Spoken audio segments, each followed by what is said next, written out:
Ya Turkana, mwanamume alioa sharti afanye harusi ya kitamaduni kwa kumuua fahali na kufuata taratibu zote za mila hiyo, ndiposa aweze kumiliki rasmi mke, watoto na mali ili aheshimike kama mwanamume kamili.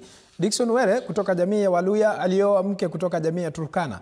Imemlazimu kufuata taratibu zote za mila na kufanya harusi ya kitamaduni ya jamii hiyo ili apewe rasmi mke, watoto na kuweza kumiliki mali alionayo. Mwanahabari wetu wa Turkana Kitio Mika anatupasha zaidi kutoka eneo la Al-Kalau katika kaunti ya Turkana ya Kati kuhusiana na mila hii. Ni katika eneo la Kalokol, Turkana ya Kati, ambapo maandalizi ya harusi ya kitamaduni ya jamii ya Turkana inaendelea kwenye boma hili la Dickson Were.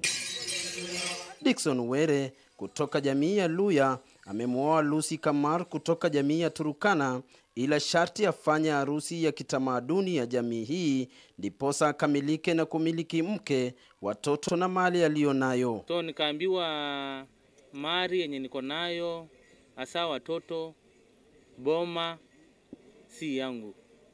Ni lazima nifanye harusi ya kitamaduni, niue ndume, nipeane mali, ndio nitarithi kila kitu katika boma langu. Fahali lazima uliwe na watu kusherehekea, hii ikiwa heshima kubwa kwa bwana harusi. Wakati huu wote mwanamke hutengwa mbali na mume wake. Kwa mwanamume yeyote, hii sherehe inapatia bwana harusi nguvu ya kujulikana katika jamii kwamba amepitia kimila.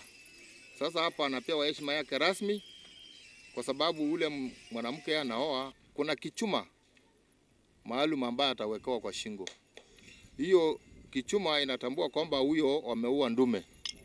Sasa hakuna mtu yote anaweza karibia tena hapo.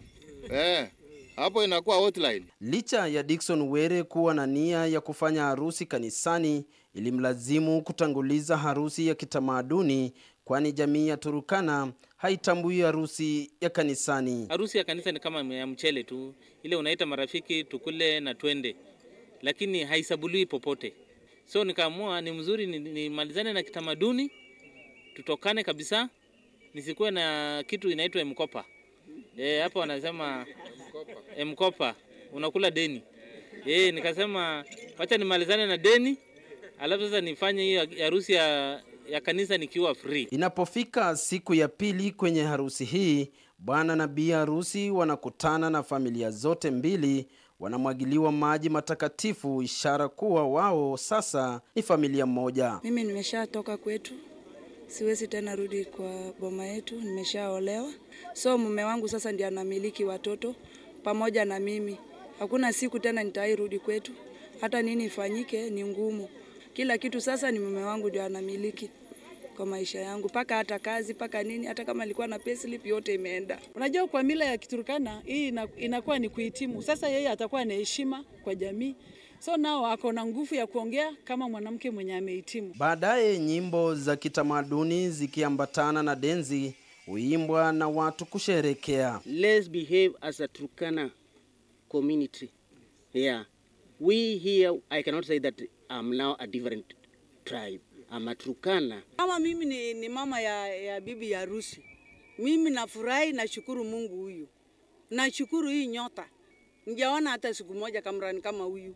Pamoja na mandugu zake. Hatuoni uchungu kwa sababu mke ni mali kwa hizi jamii zote mbili. Ni heshima kubwa sana kwa familia ya Mzee Kamar kwa kutuheshimu, kutuamini na kutupatia bibi. Harusi inapokamilika, bwana na bi harusi wanarudi nyumbani, ila sharti mke apewe mbuzi na familia ya mume wake ndiposa aingie kwenye nyumba yake rasmi. Na hiyo mbuzi ambaye yenye mwanamke alipewa, na kwamba hiyo ni mali yake. Mali yake kwa hiyo boma anasalisha na kufanyia shughuli zao za nyumbani. Licha ya kutoka katika jamii nyingine, Dickson Were amefuata taratibu zote ya mila ya jamii ya Turkana na kufanya harusi ya kitamaduni, ambapo ameheshimika pakubwa na jamii hii ya Turkana.